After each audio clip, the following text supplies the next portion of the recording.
What have we done? What are we doing? And what will we do? For the Everglades, these are the three most pressing questions. This sea of grass is foundational to Florida, including its role as a nursery for the state's inshore fishery. Saving it isn't enough. Restoring it is the only option. Behold America's jungle at the crossroads of the past, present, and future. That one's so cool. Crushed it.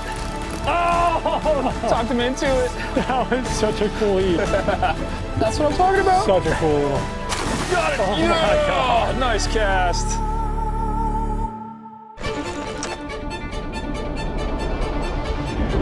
That is a legitimate river monster. It is one of the largest migrations of bait on planet Earth.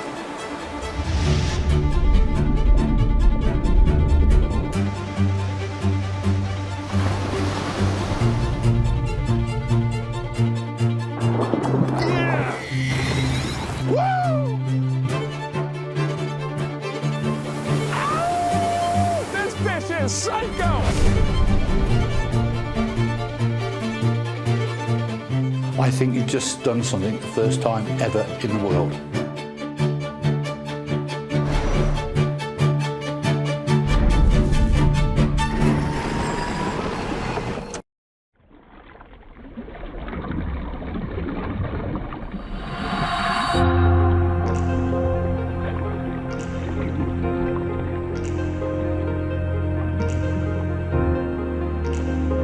The Everglades is a place where you can find yourself.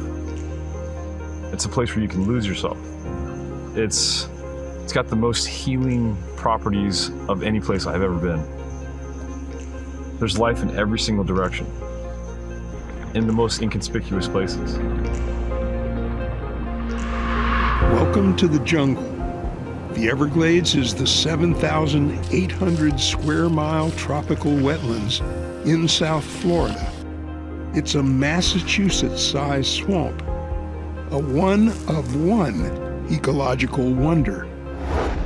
Its tannin-stained water makes its way south and spills off the edge of the peninsula, mixing with the salt water of the Gulf of Mexico, creating a brackish estuary where many inshore species spend their juvenile lives. Every inshore game fish that fishermen in the state of Florida can seek have something to do with the Everglades in their life cycle.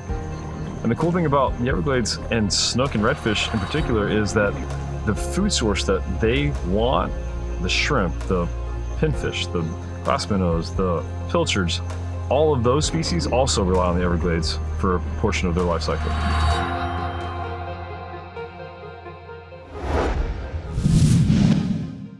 When I was young, I didn't have any fishing mentors, but on Sunday mornings, there was this guy in his Hell's Bay with a beard and a fly rod, and I was 10 years old, and that's all I wanted. A Hell's Bay, a beard, and a fly rod.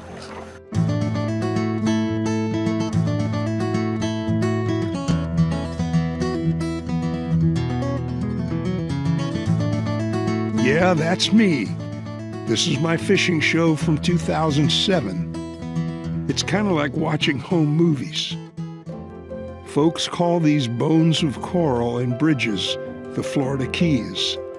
I've always just called them home.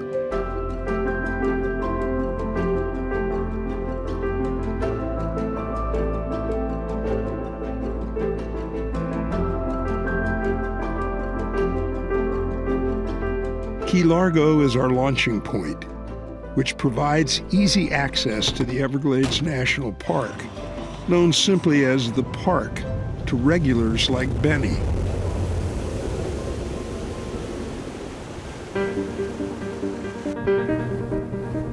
Into the Everglades we go to fish Benny's tried and true spots and discover a few new ones. Every time you come, there's another layer. It truly is that endless opportunity. Every time you come, there's something else you discover, and it brings you back.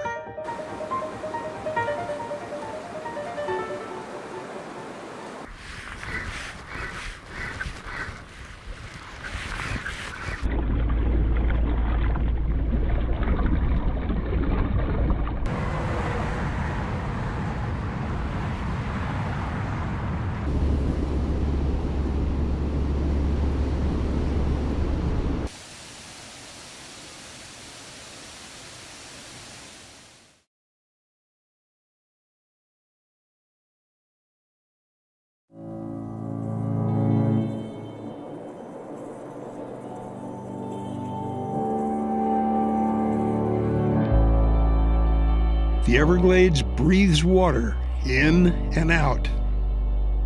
It inhales to create wide rivers, then exhales to reveal expansive sawgrass prairies. The wet and dry seasons continually change the Everglades profile.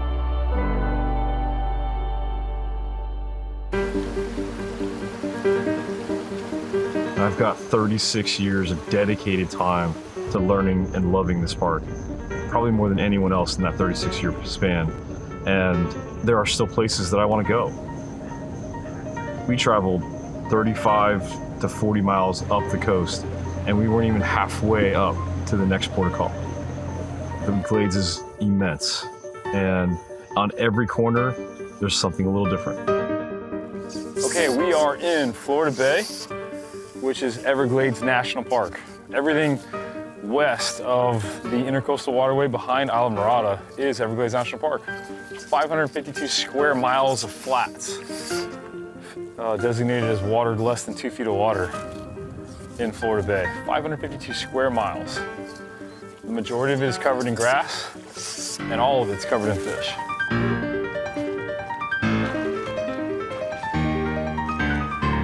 Is it like 12:30 right there? Yep, being right through there. Don't bounce it, just reel it. Keep going, keep going. You got it. Yeah, hit him. Yes. There we go. That's how you That do was it. so cool. Crushed it. Nice red too. Dude, that was so much fun.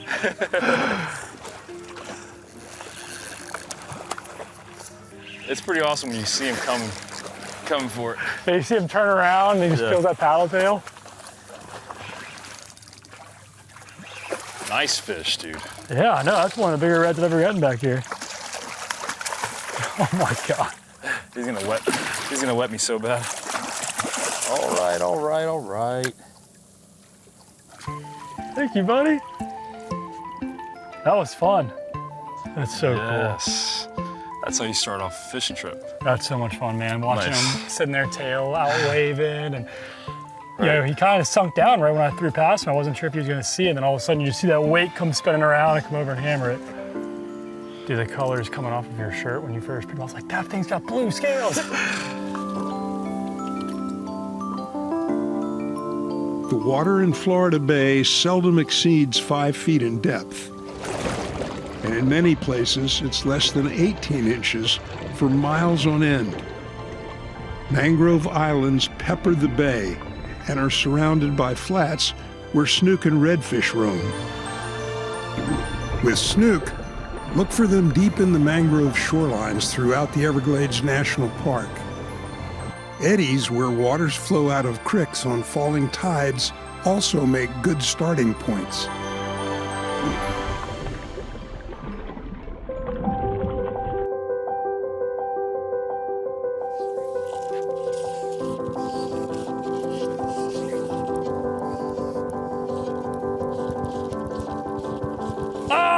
Oh, that was so cool. Gotcha. Talked him into it. Run. That was such a cool eat.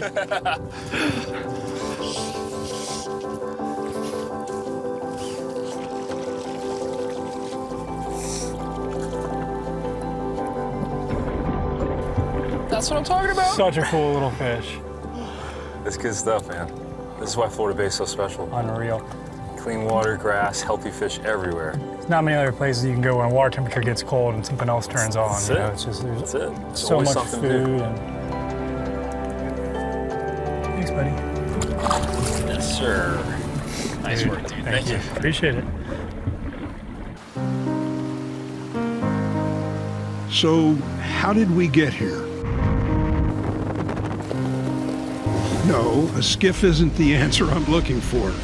I mean, how did we get here? What's the state of the Everglades? And who's going to make it right?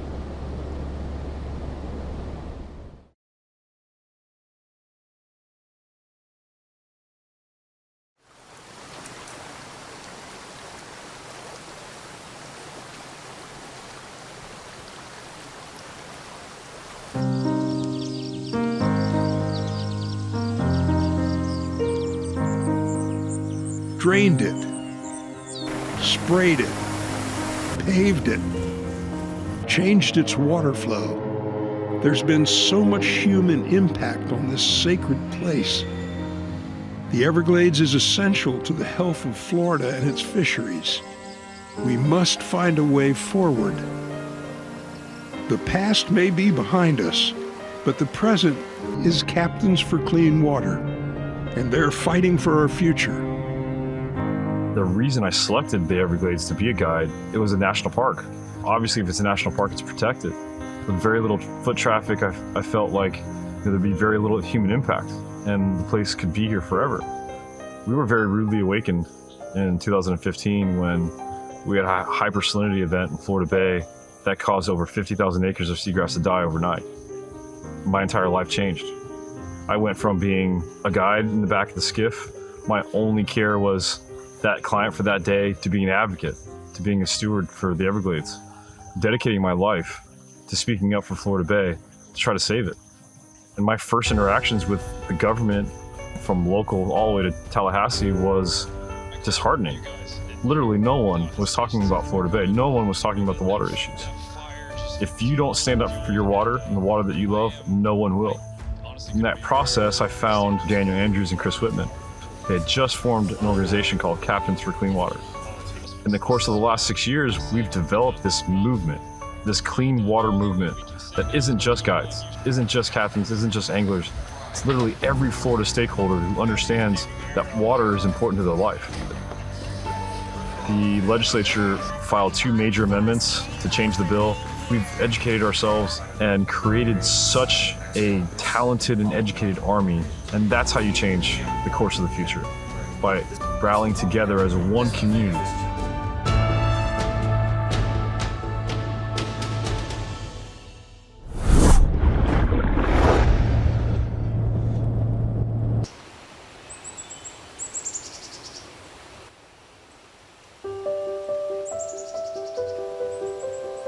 It's February in the Everglades.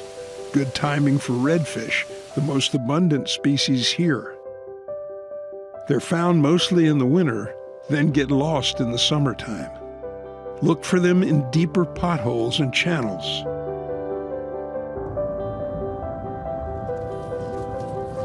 Just past the thick grass.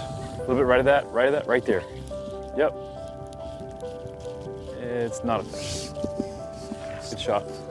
Is that where you wanted it though? Yeah, that was perfect.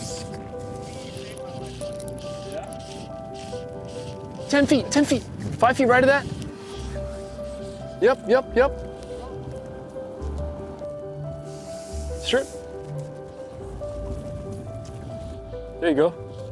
Got it! Oh my God. Nice cast. Dude, Betty, you might want to grab that other rod, dude. There's a ton of fish in this little area. No, it's all good, man. That was really cool. Landed it on his nose. So He's focused on eating whatever he had, he just would not look up. The first cast was too far away. It was a whole 3 inches. Right, yeah, it was three inches in front of him.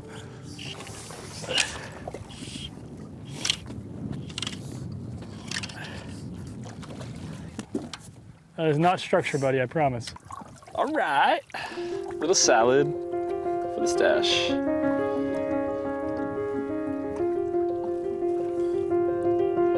Pretty redfish.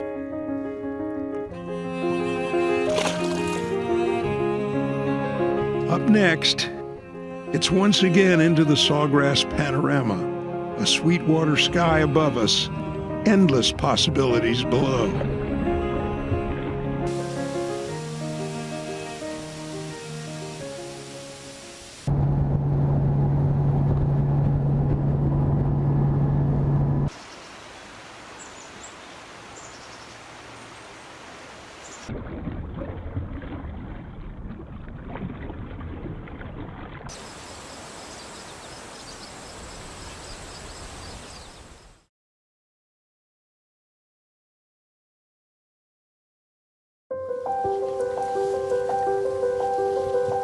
There it is. Yep, strip. Right over his head. What the? Blind. There it is. Little pops. Pop.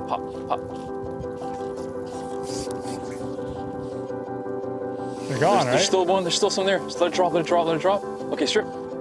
Strip, strip, strip. Strip, strip, strip, strip. Oh my Yeah. God. Oh. That's so cool. 10 feet from the boat. That's crazy. You like have to like literally bring it into their face. They're just so focused on the bottom. He ate it. Oh my God. That was awesome. He missed it the first time. He's like, where'd that go? Where'd that go? That was awesome. Oh my God.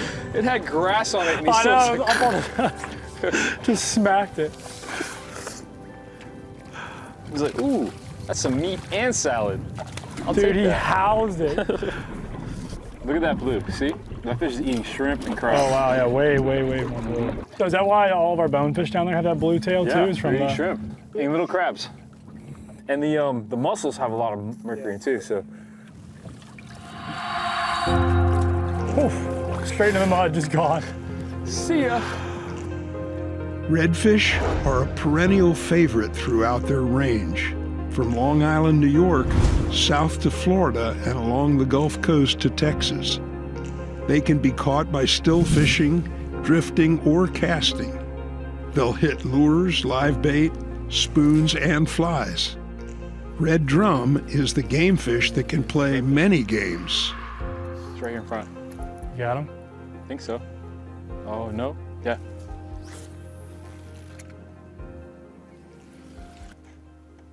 Oh, there we go. Got him.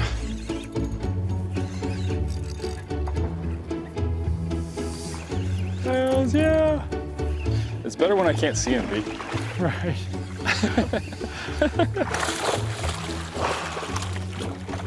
He's really angry because everybody else got the memo but him.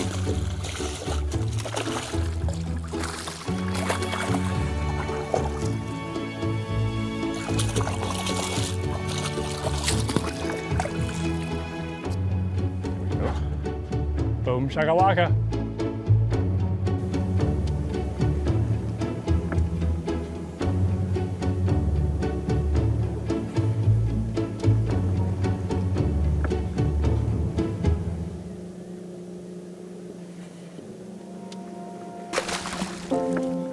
The phenomenon is because we have no choice to do what we're doing here, to fight literally David versus Goliath. We're writing the book and creating the model on how to affect change everywhere in the country. And testimony to that is everywhere I go, people want to know what we're doing. They want to be involved, they want to support, because they understand that as one community, we can do things like this. And when we're done in the Glades, there's absolutely nothing to stop us from going to Texas and helping them, and going to New England and helping them. That's what this is about. This is about rallying a community and building stewards and warriors from the next generation so that we can actually save these places. Because if we don't, we're gonna lose it. How about that? We've been out here looking for the phenomenon. It turns out it was us all along.